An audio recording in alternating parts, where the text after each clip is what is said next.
Hello students, राजनीति विज्ञान के लेसन 14 जेंडर, सामान्यता और महिला अधिकार, इसके बारे में आज हम पढ़ेंगे।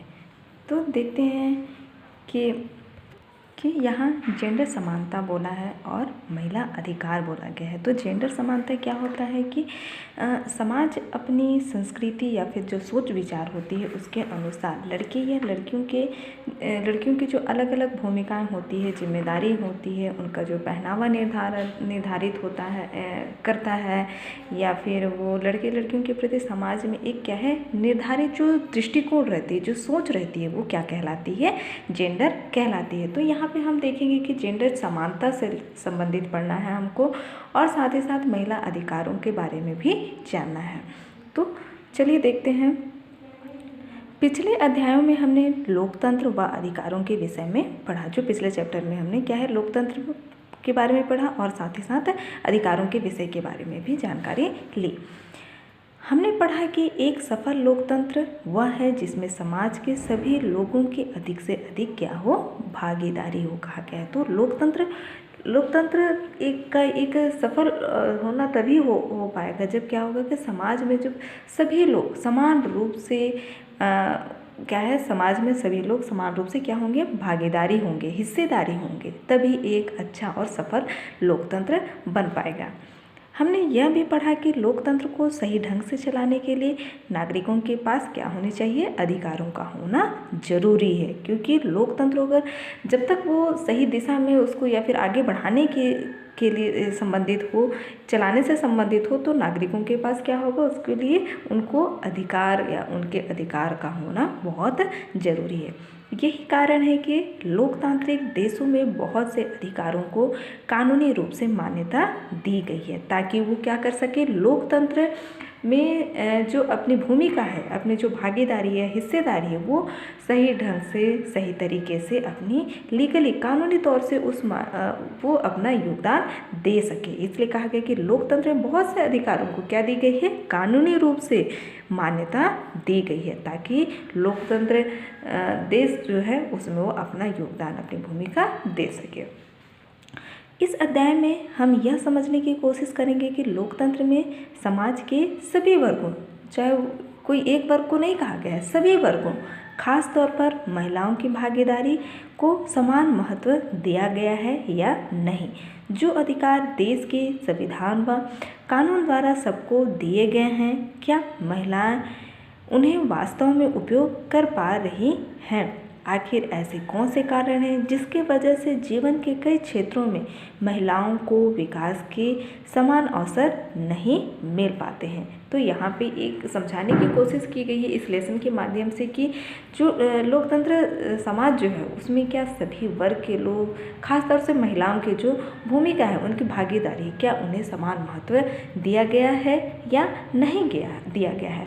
और साथ ही जो क्या है अधिकार देश के संविधान व कानून में सबको दिए गए हैं, क्या उसमें क्या वास्तव में या सही मायने में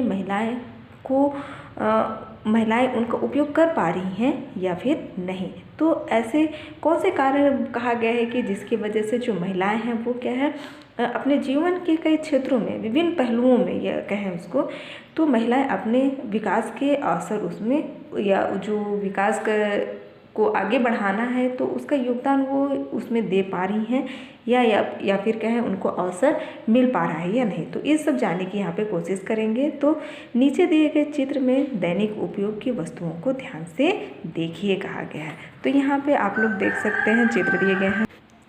तो यहाँ चित्र के आधार पर निम्नलिखित प्रश्नों पर चर्चा करे गया है, जिसमें यहाँ चित्र में आप लोग देख सकते हैं। चित्र एक में दिखाई गई साइकिल का उपयोग कौन करता है, कहा गया है। तो जैसे यहाँ पे चित्र 1 में और 2 में दिखाया गया है, तो चित्र में दिखाए गए साइकिल का उपयोग कौन करता है। जैसे ये साइकिल का उपयोग कौन करेंगी, एक लड़की करेगी, और इस ऐसे साइकिल का इस्तेमाल एक लड़के करेंगे। तो चित्र 1 में दिखाए गए साइकिल का उपयोग कौन करेगा, लड़की करेगी। अब आगे देखते हैं। चित्र 1 तथा 2 में दिखाई गई साइकिल लड़के और लड़कियों के लिए अलग अलग क्यों बनाई होगी, कहा गया है। तो यहाँ पे हम समझ सकते हैं कि जो हमारे परिधान हैं वो क्या है, भिन्नता की वजह से, साथ ही साथ बैठने की सुविधा या फिर सरलता के लिए क्या है, साइकिल की जो बनावट बनाई गई है वो कैसी है, भिन्नता है। तो इस तरीके से बच्चों आप लोग भी अगले 3, 4, 5, 6 और 7, 8 के चित्रों को तुलनात्मक दृष्टिकोण से आप इसे तुलना करके आप देख सकते हैं। तो आगे देखते हैं कि हमें हमारे आसपास के सड़क में लड़के और लड़कियों तथा महिलाओं और पुरुषों में भी कुछ स्पष्ट अंतर दिखाई देते हैं। ये अंतर शुरुआत से दिखने लगते हैं, जैसे बचपन से लड़के और लड़कियों को एक खास तरह से व्यवहार करना, कपड़े पहनना, खेलना आदि सिखाया जाता है। तो इस तरीके से क्या होता है कि हमारे आसपास जो भी लड़के और लड़कियां हैं, महिलाएं हैं या पुरुष हैं, उनमें क्या है, एक स्पष्ट दिखाई देता है, अंतर दिखाई देता है कि शुरुआती दौर में वो मतलब शुरुआती से वो अलग दिखने लगते हैं, जिससे क्या है, लड़के और लड़कियों में क्या है, उनके रहन सहन, उनके कपड़े, खेलने या फिर व्यवहारिक चीज़ों आदि, यह सारी तमाम चीज़ें जो हैं वो क्या है, उनको सिखाई जाती हैं, शुरुआती से ही सिखाई जाती है। घर में माता पिता के द्वारा लड़कों को खेलने के लिए हवाई जहाज, कार आदि दी जाती है, जबकि लड़कियों को गुड़िया, बर्तन, चूल्हे, चौके आदि दिए जाते हैं। तो यहाँ पे कुछ अंतर दिखाए गए हैं, जिसे आप लोग भी समझ सकते हैं।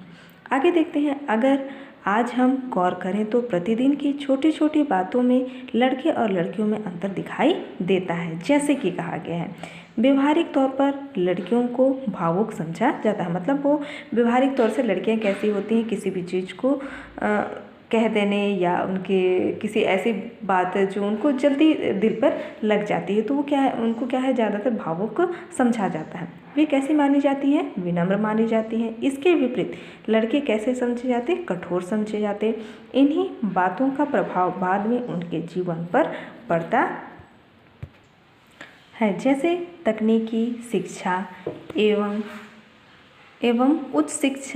उच्च शिक्षा का क्षेत्र लड़कों के लिए उचित समझा जाता है। जैसे यहाँ एग्जाम्पल के तौर पर बताया गया कि जो तकनीकी शिक्षा है या फिर उच्च शिक्षा का जो क्षेत्र है वो क्या है, लड़कों के लिए उचित समझा जाता है, जबकि लड़कियों को शिक्षण, नर्स आदि कार्यों के लिए उचित समझा जाता है। यहाँ पे एग्जाम्पल के तौर पर इसे समझाने की कोशिश की गई है।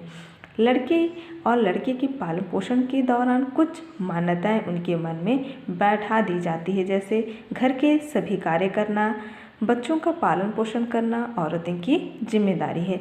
ये कुछ ऐसी मान्यता है कि जब लड़के और लड़की के उनके पालन पोषण में क्या है, कुछ मान्यताएं या जो पहले से चली आ रही हैं वो मान्यताएं वो क्या है, आगे बढ़ती जा रही हैं, जिसकी वजह से क्या होता है कि जैसे एक लड़की को घर के सभी कार्य करना और साथ ही साथ बच्चों के पालन पोषण करना, ये किसकी जिम्मेदारी, औरतों की जिम्मेदारी समझी जाती है।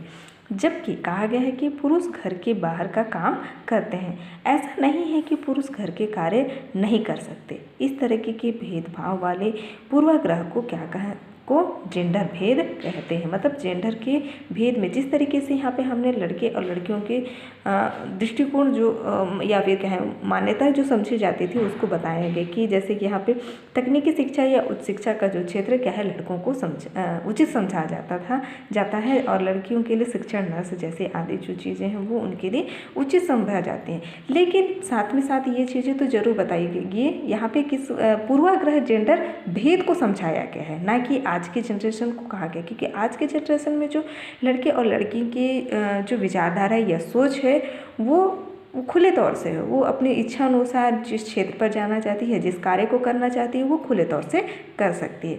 तो यहाँ पे बस पूर्वाग्रह मतलब पहले के को क्या कहा है, जेंडर भेद कहते हैं। इस तरह के जो भेद को जिसके बारे में हम लोगों ने यहाँ पे पढ़ी है।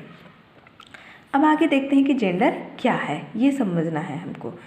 मनुष्य का जन्म एक सामान्य प्राकृतिक जैविक प्रक्रिया है जिसे हम लड़का या लड़की के रूप में पहचानते हैं, परंतु शारीरिक बनावट व क्षमता के अनुसार समाज द्वारा पुरुष एवं महिला के लिए विभिन्न भूमिका एवं पहनावा मान्य किए गए हैं, जो धीरे धीरे क्या है, स्थिर होते गए हैं। समाज के द्वारा पुरुष एवं महिला के लिए निर्धारित इसी दृष्टिकोण को ही सामाजिक लिंग भेद या जेंडर कहा जाता है।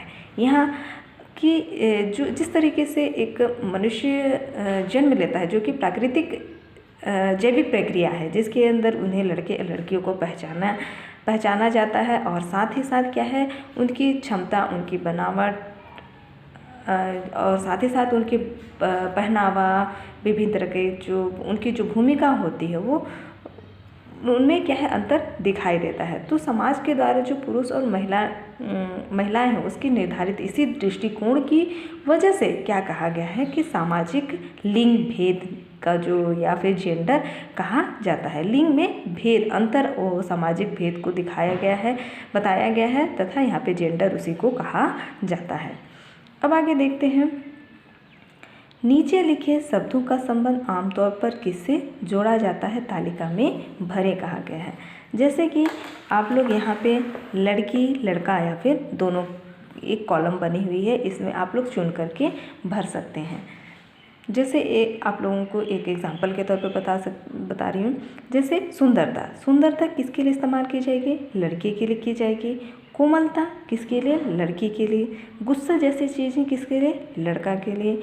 और इस तरीके से आप लोग इसे अलग अलग जैसे शब्द हैं वो किस लड़के लड़की या फिर दोनों में, इसमें आप लोगों को इस कॉलम में भरना है।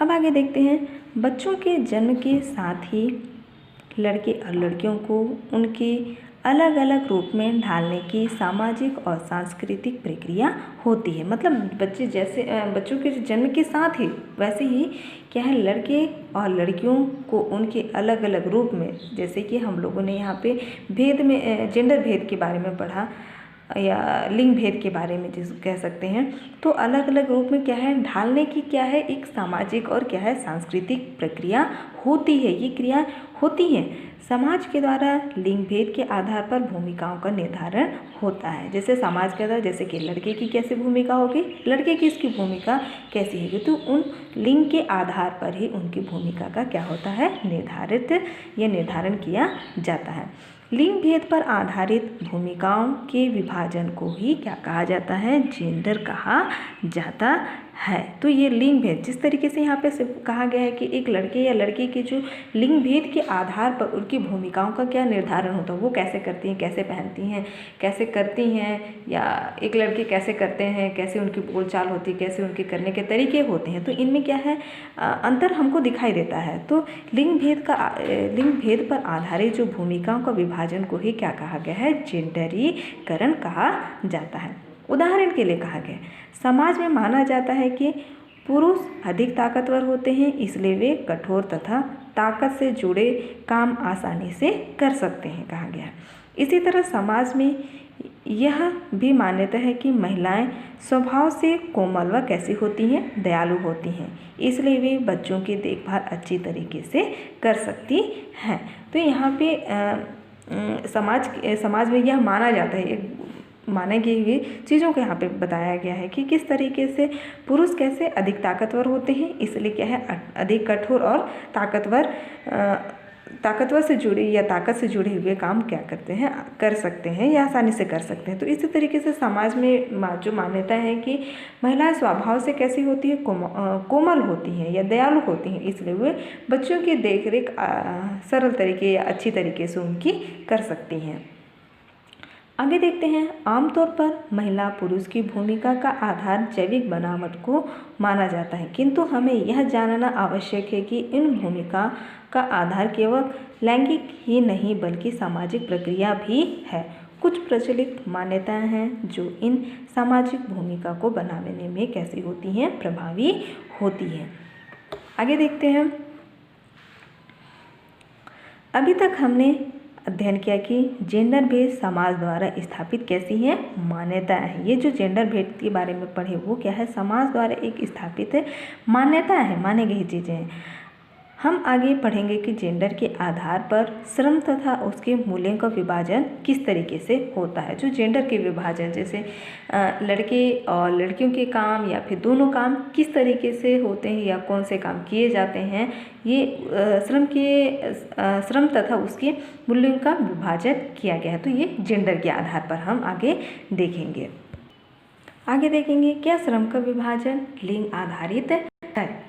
देखते हैं, महिला व पुरुष के व्यवहार व जीवन के फैसले विभिन्न आधारों से प्रभावित होते हैं। महिला या पुरुष के जो व्यवहार है या फिर जीवन के जो फैसले हैं वो विभिन्न आधार से क्या होते हैं, प्रभावित होते हैं। जो फैसले होते हैं या जो निर्णय होते हैं वो उन्हें काफ़ी प्रभावित करते हैं। उनमें से एक बड़ा आधार जैविक माना जाता है।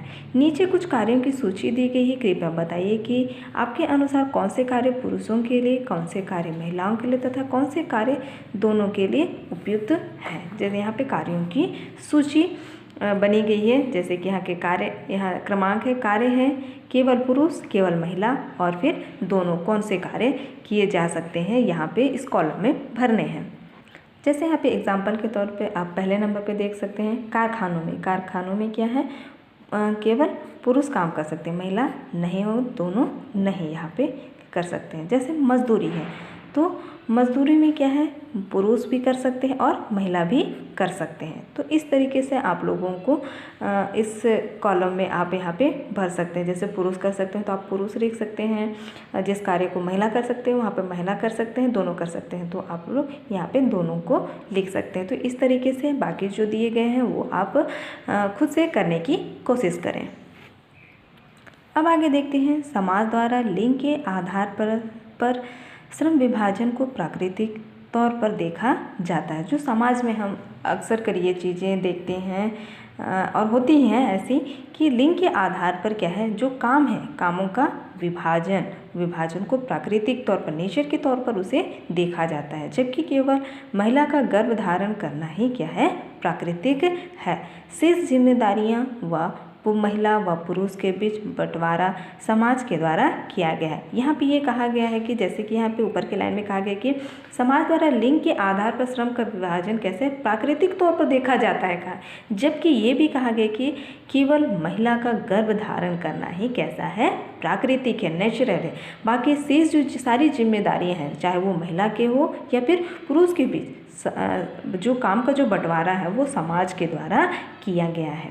यह बंटवारा समाज के पुरुषों के अधिक प्रभाव के आधार पर हुआ है। जैसे या फिर कहना चाहिए या फिर पुरुष जो प्रधान है या फिर पुरुष को अधिक प्रभाव के आधार पर ही समाज में उसे लिया गया है। इसमें महिलाओं को ऐसी जिम्मेदारियां सौंपी गई, मतलब ऐसी जिम्मेदारी उनको दी गई है जो नीरस, उबाऊ तथा अधिक परिश्रम की मांग करती है। बच्चों के जन्म के बाद लालन पालन करने की प्राथमिक जिम्मेदारी महिलाओं की मानी जाती है। इस प्राथमिक जिम्मेदारी के साथ घर का काम जैसे खाना बनाना, साफ सफाई एवं अन्य कार्य भी महिलाओं की जिम्मेदारी बन जाती है। तो इस तरीके से हम क्या यहाँ पे देख रहे हैं कि किस तरीके से जो महिलाओं को जो जिम्मेदारी सौंपी गई वो नीरस, मतलब जिस काम को करने में कोई मतलब उस काम को काफ़ी लंबे समय तक करने पड़ते हैं और उस काम जैसे महिला एक धैर्य और सहनशील होती है या उस कार्य को कर सकती है। तो ऐसे कार्य या फिर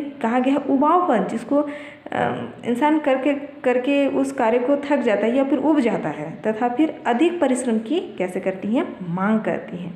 जैसे यहाँ पे बताया कि बच्चे के जन्म के बाद लालन पालन करने की जो प्रथम जिम्मेदारी किसकी, महिलाओं की मानी जाती है। इस प्राथमिक जिम्मेदारी के साथ इसके साथ साथ ही क्या है, घर के कामों में जैसे खाना बनाना, साफ सफाई एवं अन्य कार्य भी महिलाओं की जिम्मेदारी बन जाती है। इन सब के अलावा भी बाकी और भी कार्य यहाँ पे बताए गए हैं। ये सब कार्य महिलाओं के कार्य कहलाते हैं। तो ये सब कार्य को क्या है, महिलाओं के कार्य कहलाते हैं। एक अलग नज़र से देखा जाए तो बच्चों के पालन पोषण की जिम्मेदारी सिर्फ माँ की नहीं होती बल्कि पिता की भी होती है और होनी भी चाहिए। कि जिस तरीके से काम का जो यहाँ पे हम लोगों ने बंटवारे में समाज में क्या है, महिला और पुरुषों के बीच बंटवारा समाज के द्वारा किया गया है। जो जिम्मेदारियाँ हैं वो समाज के द्वारा कहना पुरुषों और महिलाओं में बांटा गया है। लेकिन अगर अलग नज़र से देखे जाए तो क्या है, बच्चों के उनके देख रेख की जिम्मेदारी या फिर उनके पालन पोषण की जिम्मेदारी सिर्फ माँ की नहीं होती बल्कि क्या है, पिता की भी है। मतलब दोनों की जिम्मेदारी बनती है। पुरुष घर के बाहर का काम करते, ऐसा नहीं है। पुरुष घर के सारे काम नहीं करते, वे सोचते हैं कि ये सभी काम करना महिलाओं की जिम्मेदारी। इस पारंपरिक सोच को बदलने की आवश्यकता है। यहाँ स्पष्ट रूप से कहा गया है कि पुरुष घर के बाहर का काम करते हैं, ऐसा नहीं है कि जो पुरुष हैं वो घर के सारे काम नहीं कर सकते हैं, वो भी कर सकते हैं। वे सोचते हैं कि ये सारे काम किसके हैं, महिलाओं की जिम्मेदारी है या उनके काम है। तो इस जो पारंपरिक जो सोच है, जो पहले से ऐसी जो सोच बनी हुई है, तो उस सोच को क्या करने की आवश्यकता है, बदलने की आवश्यकता है। बल्कि अगर एक महिला और पुरुष अगर दोनों मिल करके काम को करें तो काम आसान हो जाएगा, सरल हो जाएगा। वहीं इन सारे कार्यों के लिए अगर पैसे मिलते तो पुरुष बाहर के ऐसे काम करते जैसे होटल में खाना बनाने और दुकान में सिलाई का काम करते हैं। तो इन सारे कार्यों की जगह, जैसे जिस तरीके से घर के अंदर वो महिलाओं की जिम्मेदारी मानी जाती है, तो अगर ये सारे कार्य अगर पैसे मिलते, इन सारे कार्यों के लिए अगर पैसे मिलते तो पुरुष बाहर के ऐसे काम करते जैसे कि होटल में खाना बनाने और दुकानों में सिलाई का काम पुरुष करते हैं। ये आप सभी भी देखें अपने आसपास। घर में श्रम के अतिरिक्त बाहर होने वाले श्रम के लिए जो वेतन दिया जाता है, उस वेतन के निर्धारण में भी लिंग के आधार पर भेदभाव देखा जाता है। कहा कि घर में जो श्रम के अतिरिक्त जो श्रम है, उसके अतिरिक्त बाहर होने वाले श्रम, बाहर जो वही काम क्या है, अगर बाहर हो तो उस काम के लिए क्या दिया जाता है, वेतन दिया जाता है। और उस वेतन के निर्धारण में क्या होती है, लिंग के आधार पर भेदभाव देखा जाता है। महिलाओं को खेती या मजदूरी के काम में भी पुरुषों से कम मजदूरी दी जाती है, जो कि सही भी है कि महिलाओं को क्या किया जाता है कि महिला खेती या फिर मगर मजदूरी करती है, मजदूरी के काम में क्या है, पुरुषों से उनकी अपेक्षा जो मजदूरी दी जाती है वो कम दी जाती है। वहीं दूसरी ओर घरों में काम करने वाले महिलाओं को पूरे दिन कार्य करने पर भी सम्मानजनक मजदूरी नहीं मिलती है। वहीं दूसरी ओर ये क्या कहा गया है कि दूसरी ओर अगर वो अपने घर के कार्य करने वाली जो महिला है, वो अगर पूरे दिन भर अगर काम करती है तो भी उसे सम्मानजनक उसे मजदूरी नहीं मिलती। सोचकर देखिए कि महिलाओं और पुरुषों के श्रम का मूल्यांकन सही नहीं करते हुए कम मजदूरी देना कहाँ तक उचित है। तो ये आप सभी को सोचने होंगे कि किस तरीके से जो समाज में स्थिति बनी हुई है कि पुरुष और महिलाओं के जो श्रम का मूल्यांकन सही न करते हुए, सही नहीं हो रहा है। जिस तरीके से पुरुषों की अपेक्षा महिलाओं को कम मजदूरी दी जाती है या कम वेतन दिए जाते हैं, तो ये मजदूरी कहाँ तक जो दी जा रही है वो कहाँ तक उचित है। तो ये आप सभी को सोचने होंगे कि क्या आप लोगों को उचित लगता है या फिर नहीं लगता है। अब आगे देखते हैं जेंडर आधारित कार्य के समय में अंतर। यह जानना रोचक होगा कि वास्तव में महिलाएं कितने घंटे कार्य करती हैं और पुरुष कितने घंटे कार्य करते हैं। दोनों के कार्य और कामों के घंटों में कितना अंतर है, यह एक सर्वेक्षण से पता चलता है। इसे जानने के लिए हम अध्याय आर्थिक क्रियाओं की समझ में तालिका को देखें कहा गया है। जैसे कि यहाँ पे आप लोग देख सकते हैं कि एक कामकाजी महिला की दिनचर्या वो किस तरीके से पूरे दिन भर सुबह से लेकर के रात्रि तक किस तरीके से वो कार्य करती है। सुबह उठने के दैनिक जो क्रियाएं हैं संपन्न करना, और फिर घर के साफ सफाई करना, भोजन बनाना, साथ ही साथ अन्य के सभी लोगों की देखरेख करना, उनको खिलाना, भोजन करना, और साथ ही साथ घर की साफ सफाइयाँ, और फिर इस तरीके की जो उनकी जो दिनचर्या है उसको यहाँ पे दिखाया गया है।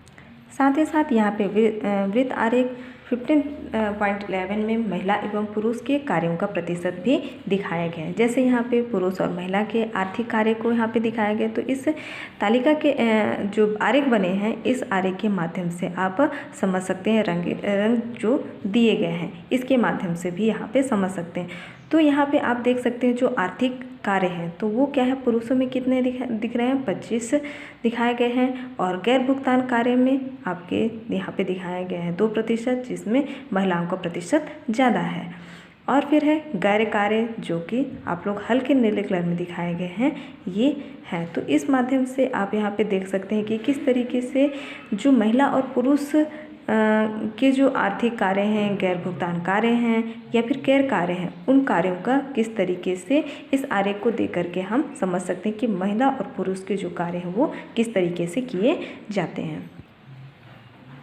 आप अपने परिवार या आसपास रहने वाले परिवारों में भी महिला एवं पुरुषों द्वारा दैनिक किए जाने वाले कार्यों एवं कामों के घंटे के बारे में जानकारी प्राप्त करें एवं समूह में चर्चा करें। या फिर आप ये सब चीज़ें आप अपने परिवार में भी कर सकते हैं इस स्थिति को। अब आगे देखते हैं, उपयुक्त तथ्यों के आधार पर कहा जाता है कि महिलाओं के साथ कार्य एवं पारिश्रमिक में भेदभाव किया जाता है। मतलब जिस तरीके से जो इन सारी चीज़ों को हम देखने के बाद में क्या जो महिलाओं के साथ या उनके जो कार्य है या उनके जो परिश्रम है उनमें काफ़ी भेदभाव देखने को मिलता है। इस संबंध में शासन स्तर पर समान वेतन संबंधी कानून बनाए गए हैं कि महिला और पुरुष को समान रूप से वेतन दिए जाने चाहिए। इस संबंध में कानूनी रूप से बनाए गए हैं। फिर भी यह हक महिलाओं को अशासकीय क्षेत्रों में मिलता है। जब अशासकीय जो क्षेत्र हैं वहाँ पे उन्हें नहीं मिलता। कृषि क्षेत्र में उन्हें ना तो समान मजदूरी दी जाती है और ना ही कृषक समझा जाता है। तो कृषि के क्षेत्र में उनको क्या है, ना तो उन्हें समान मजदूरी दी जाती है और ना ही उन्हें कृषक समझा जाता है। असंगठित क्षेत्रों में महिलाओं को पुरुष की तुलना में लगभग 60% पारिश्रमिक ही दिया जाता है। मतलब 60% जो परिश्रम का ही उसे दिया जाता है। इन बातों से यह स्पष्ट है कि श्रम रोजगार एवं पारिश्रमिक क्षेत्र में महिलाओं के प्रति काफ़ी भेदभाव और कैसी है स्थिति, असमानता है। मतलब समान स्थिति नहीं है, चाहे उनके श्रम रोजगार हो या फिर पारिश्रमिक के क्षेत्र में। तो महिलाओं के साथ काफ़ी भेदभाव की स्थिति बनी रहती है, क्योंकि जो पुरुषों को अधिक वेतन दिया जाता है और महिलाओं को कम वेतन दिया जाता है। श्यामलाल के परिवार की तरह ऐसा न जाने कितनी ही कहानियाँ हैं जिसमें लड़कियां अशिक्षित रह जाती हैं। चूँकि परिवार में सारे निर्णय सिर्फ पुरुष लेते हैं, इस तरह महिलाओं का शोषण होते जा रहा है। क्योंकि आज भी जो स्थिति है वो लड़कियों की स्थिति बहुत अच्छी नहीं है। आज भी लड़कियां कैसी हैं, अशिक्षित ही रह गई हैं, शिक्षा से दूर हैं। चूँकि क्या है, परिवार के जो निर्णय है, सारे निर्णय वो किसके द्वारा, पुरुषों के द्वारा लिए जाते हैं। तथा इससे क्या हो रहा है, महिलाओं का शोषण हो रहा है। वो अपने अधिकारों या अपने हक के या जो ज्ञान है वो उसे नहीं जान पा रही है, अपने अधिकार को भी वो नहीं समझ पा रही है। श्यामलाल ने जिस तरह के विचार व्यक्त किए और अपनी पत्नी रामवती को काम पर जाने से रोका, इस तरह के विचारों वाले लोग हमारे समाज में अधिक संख्या में हैं। ऐसे लोग पुराने समय से चले आ रहे रीति रिवाजों तथा आदतों की वजह से ऐसे माने जाते हैं। तो कुछ ऐसे जो रीति रिवाज हैं या फिर आदत की वजह से ऐसी स्थिति समाज में देखने को मिलती हैं, और जिनकी संख्या हमारे समाज में काफ़ी अधिक भी है कि घर में या घर के बाहर निर्णय लेने का अधिकार केवल किसका होना चाहिए, कहा गया पुरुषों का होना चाहिए, तथा महिलाओं को उनकी बातों को मानकर बिना कोई प्रश्न किए निर्णय को स्वीकार करना चाहिए। तो ऐसी मान्यता या फिर रीति रिवाज की वजह से क्या है, महिलाएं घर में या घर के बाहर जो भी निर्णय लेने होते हैं वो पुरुषों को ही उसमें ज़्यादा अधिकार माना जाता है। और महिलाओं को क्या कहा जाता है कि पुरुषों की जो बात है उनको वो मान करके बिना प्रश्न किए उनके निर्णय को स्वीकार कर लें, कहा गया है। क्या आपने सोचा कि जिन रीति रिवाजों को लोग मानते आ रहे हैं उन्हें किसने बनाया? पुराने रीति रिवाजों से पुरुषों का वर्चस्व कैसा बढ़ता है? महिलाएं ऐसे रीति रिवाज को क्यों नहीं तोड़ पाती हैं? तो ऐसे सवाल हमारे सामने उठते हैं कि किस तरीके से जो रीति रिवाज की वजह से लोगों को मानते आ रहे हैं, इस वजह से क्या है, जो बहुत सारे रीति रिवाजों की वजह से पुरुषों का जो वर्चस्व वो काफ़ी अधिक है, और महिला हमेशा दब करके या फिर उस शोषण के शिकार हो जाती है, या फिर उनके निर्णय या फिर जो भी फैसले हैं वो उसको मानने के लिए तैयार हो जाती है। लेकिन यहाँ पे प्रश्न ये उठा है कि इन रीति रिवाजों की वजह से रीति रिवाज को किसने बनाया, और जो पुराने रीति रिवाज में जो पुरुषों का जो वर्चस्व, उनका जो अधिकार है वो कैसा बढ़ता गया, और ऐसी स्थिति की वजह से जो रीति रिवाज को महिलाएं क्यों नहीं तोड़ पा रही हैं। तो बच्चों, आप लोग इसके बारे में सोचिए, समझिए, विचार कीजिए, और आप लोग भी सही तर्क निकालिए, और आपके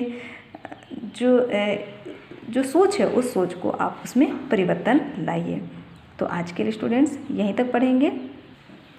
आप लोगों के लिए होमवर्क है क्वेश्चन नंबर 1, महिलाओं के विषय में कौन कौन से पूर्वाग्रह होते हैं।